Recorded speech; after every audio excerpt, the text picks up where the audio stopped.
présenter une belle chemise. C'est une bourse. Ouais. Oui, non. Non. Ça coûte le la tête. Alors, un livre à 30 euros.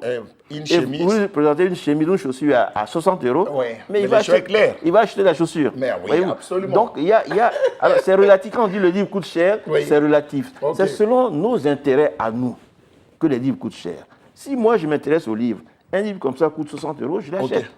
Mais si ça ne m'intéresse pas d'être bien habillé, une chaussure qui coûte 30, ça dépend. Voilà, une chaussure qui coûte 30 euros, je trouve que c'est trop cher. Par rapport Parce au livre. Je peux avoir un livre à Clark, une chaussure à 20 euros, ça passe. Ça passe. Donc voilà. Donc tout dépend de l'intérêt. Et justement, il y a ça. Il y a donc le fait que nos intérêts ne sont pas trop portés sur les livres. Et puis il y a le fait aussi que la plupart des livres que nous disons sont des livres qui ont été écrits par d'autres personnes, donc qui viennent d'ailleurs. Qui nous ont été peut-être imposés à l'école ou dans nos services. Donc les gens ne sont pas trop intéressés. Autre raison, c'est que nous n'avons pas la culture du livre dès l'enfance. Les Occidentaux, même pendant les mariages, pendant les anniversaires, offrent des livres. Chez nous, on offre des casseroles. Épargnez les téléspectateurs, c'est là. On offre des casseroles, on a des marmites, des verres à boire. Bon, écoutez, donc c'est une question d'habitude aussi, d'habitude culturelle, on va dire. Voilà. Parce que si vous allez offrir, la dernière fois, je suis allé à un mariage, je voulais offrir un livre, mais vu l'atmosphère, je n'ai pas offert le livre, je suis revenu. Non, vous êtes rentré avec ça. Mais bien sûr, je suis rentré avec pas crier au scandale. Voilà, j'ai vu que l'atmosphère ne se prêtait pas à parler de livre. Voilà. Oui, mais nous sommes toujours aussi. Alors justement, par rapport à ça, beaucoup de gens savent aujourd'hui qu'il y a un professeur qui s'appelle, un journaliste qui s'appelle Dili, qui avait justement confirmé que les Noirs ne lisent pas.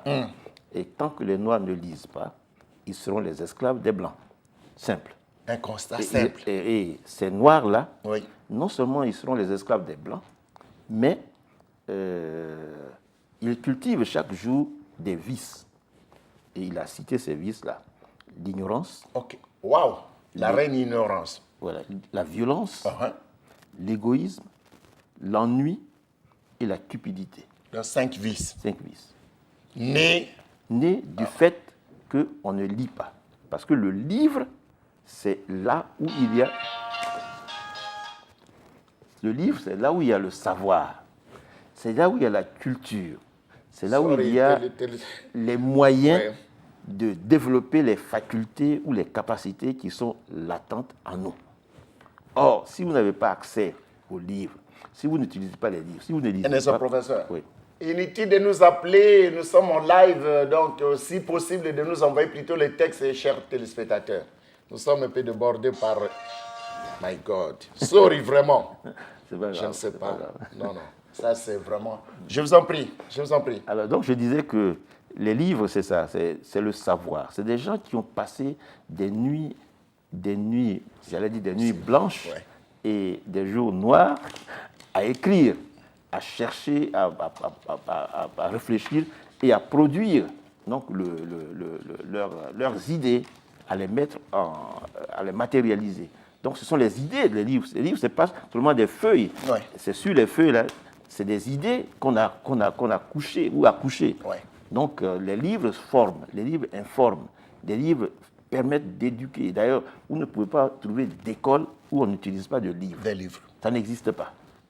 Parce que le livre est un élément fondamental dans l'éducation, c'est-à-dire dans la formation, dans la socialisation d'un homme. Donc le livre, c'est indispensable. Or, tant que les gens ne lisent pas, ils sont fermés. Et celui qui ne lit pas,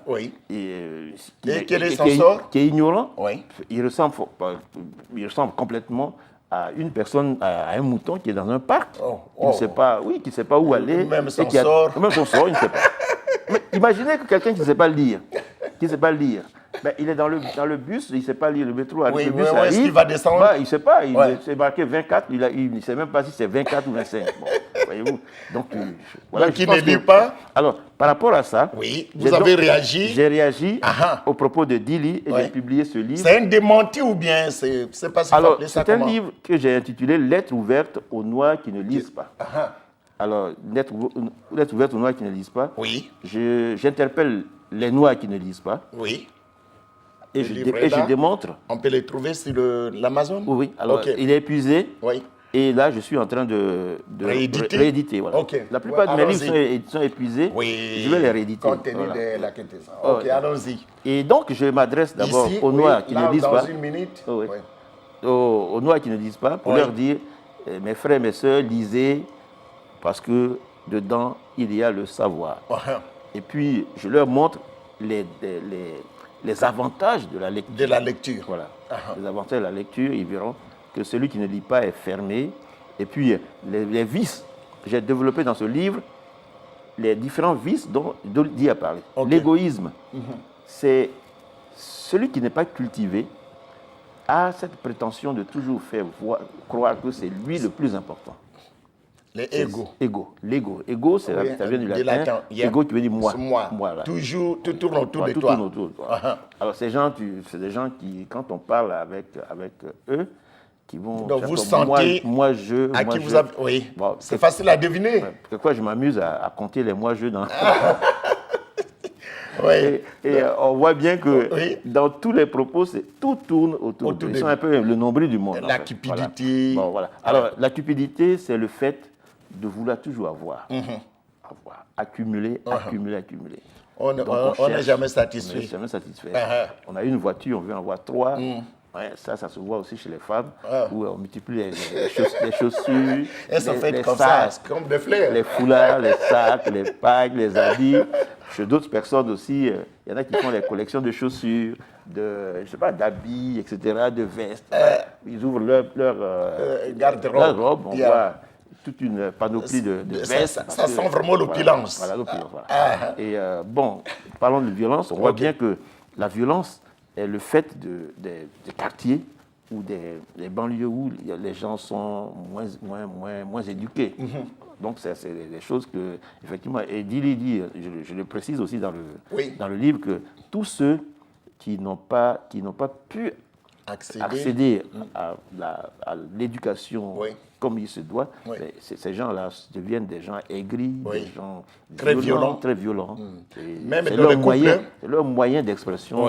Même dans les foyers, dans les couples, vous sentez vraiment un couple qui a un bagage intellectuel. C'est tellement vrai que quand vous regardez aussi, c'est ça, l'ignorance, et quand vous regardez dans les pays africains, là où il y a le plus de violence, les rébellions, c'est des gens plus ou moins instruits. On a vu, quand vous regardez par la rébellion en Côte d'Ivoire, 90% des rebelles sont illettrés. Sont analphabètes. Qui ont été recrutés au Boaké. Dans le nord de la Côte d'Ivoire. Boaké, c'est le centre. Donc, il y a le Korogo. Tous ceux qui sont descendus, ils sont venus du nord vers le sud. On remarquera que 90% sont analphabètes. Bon, et avec toutes les conséquences que nous avons. Et puis, quand je parlais tout à l'heure de l'ignorance, mais vous savez, aujourd'hui, dans nos églises... On en a parlé. Oui, dans nos églises, 90% des fidèles sont analphabètes. Ils ne comprennent même pas ce que dit le pasteur. Et tous les dimanches, ils viennent cotiser, ils viennent payer la dîme, ils viennent jeûner, ils viennent... Nous marchons dans l'église par la foi. Donc, ils viennent par la foi. Donc, on n'a pas besoin d'être instruit, en fait. Non, ça, là c'est un domaine un peu... C'est du genre touche pas là-bas. Un peu sensible. Bon, je dirais même très sensible. D'accord. Parce que là, franchement, tous les actes que nous posons au niveau de l'église relèvent de la foi. Parce que quand on regarde la personne, là, ce n'est qu'une petite parenthèse. Ah bon, d'accord. Donc là, vraiment, si vous ne fermez pas la parenthèse, je vais... Je l'ai fermé. Ah, d'accord. Oui, je l'ai fermé. Parce que là, nous faisons tout par la foi. Vous me titillez, là. Non, détrompez-vous. La parenthèse est fermée, d'accord. Je vous en prie. Donc, on a cité les conséquences. Il y a la violence, la cupidité, l'égoïsme. C'est ça. Donc, mon livre, c'est j'invite les Noirs qui ne lisent pas à prendre comme habitude de lire pour s'ouvrir au monde. Voilà. Même la Bible. Il y a des gens qui sont dans des grâces, de peur que je ne puisse pas... Mais il y en a qui ne savent même pas ce qui est dans la Bible. Ils ne lisent même... C'est des chrétiens, ils vont à l'église, mais ils n'ont même pas le cours, ils ne peuvent même pas lire la Bible. Tout ce qu'ils savent, c'est ce qu'on leur a dit. Et ça se limite là. Ça se limite là. Donc je pense qu'il faut... Vous dites, mais la Bible, même, il y a quoi dedans? On dit quoi dans la Bible? Je vais vous étonner un peu, vous choquer un peu. Dans la Bible, oui. Il y a le verset là où c'est écrit noir sur blanc. Oui. Nous appelons ça les chrétiens de Béret. Oui. Et qu'est-ce qu'ils faisaient? C'est-à-dire qu'on leur donnait la matière, on leur prêchait la parole. Ils rentraient chez eux pour commencer à vérifier. Est-ce que tout ce que l'homme de Dieu a dit est correct? Est-ce pas... Tu vois? Donc, il ne faut vraiment pas minimiser cet aspect-là. Vraiment, il en a. Non, pas vous. Je ne m'adresse pas à vous en tant qu'individu. Mais je dis que non, ce que vous dites là est vrai. Nous devrions rentrer dans les Écritures. Beaucoup d'hommes de Dieu qui nous suivent, d'ailleurs, que nous saluons en passant, nous invitent à rentrer dans les Écritures. Moi, j'aime beaucoup la Bible. Mais c'est un livre par excellence. J'adore. Fermons la parenthèse, professeur. Je vais vous dire une chose. J'aime la Bible parce que c'est un livre très riche. Et la plupart de ce que j'écris, je m'inspire aussi de la Bible. Ça c'est mon cas, c'est vraiment ma première ressource, pour ne pas dire ma source d'inspiration. Mais j'ai quelquefois horreur de ceux qui viennent nous proposer des manuscrits. Ils n'ont fait que recopier des versets de la Bible pour nous proposer que c'est... Gare au plagiat. On avance, professeur. Il faut des réflexions, il faut des analyses à partir des faits, à partir de certains éléments, mais quand on recopie la Bible, il faut croire que c'est un livre... Quelqu'un me dira que ceux-là souffrent de la paresse académique. Absolument, absolument, et c'est malheureux.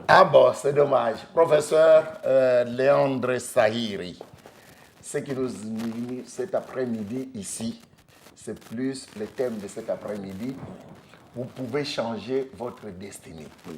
Les cas que nous avons pris parmi tant d'autres, on n'a pas dit qu'il n'y a que ces cas. Mais nous, ce qui nous préoccupe cet après-midi, c'est le cas du président, de l'actuel président de la République du Libéria. Je citais George Weah. Alors, pourquoi avoir écrit sur George Weah? Pourquoi pas écrire? C'est pas... L'ouvrage est là, et ça se passe de tout commentaire. George Weah, du ghetto à la magistrature suprême. Professeur, alors, je ne sais pas. Les raisons qui vous ont vraiment poussé, vous pouvez changer votre destinée. Cas de George Weah. Oui, alors pour être concret, je vais vous lire ce que j'ai écrit dans l'avant-propos. Je vous en prie. Alors, j'ai écrit dans l'avant-propos qu'il s'agit de présenter le nouveau président élu du Libéria, en l'occurrence George Weah, à la page... je sais, à la page 7, Et un peu à haute voix. Donc, il s'agit de présenter George Weah, l'actuel président du Libéria, président élu, j'ai précisé, et tel qu'il est réellement, en dehors et au-delà du football. Parce que très souvent, les gens ne voient que George Weah, le footballeur qui a eu le ballon d'or, qui a joué au PSG ou au Milan AC, mais on ne voit pas l'homme, cet homme-là qui est un modèle. Et c'est ce que je dis.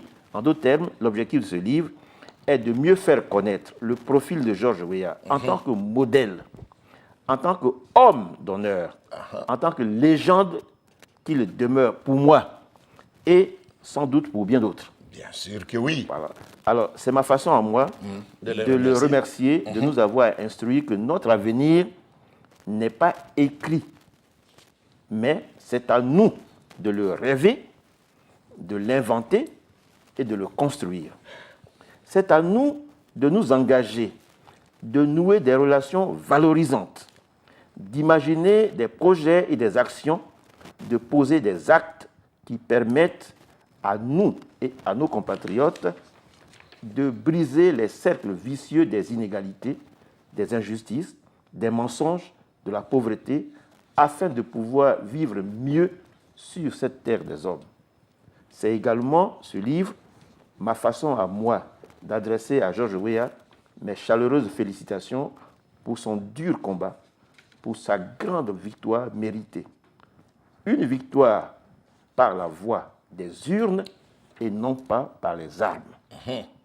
Une victoire dont le Libéria, son pays, qu'il adore et qui s'est toujours engagé à défendre par tous les moyens, a tiré sûrement quelques gloires. Victoire qui a fait naître l'espoir alors même que les Libériens désespéraient. Congratulations. Voilà. Donc, ça se passe avec tout commentaire. Voilà.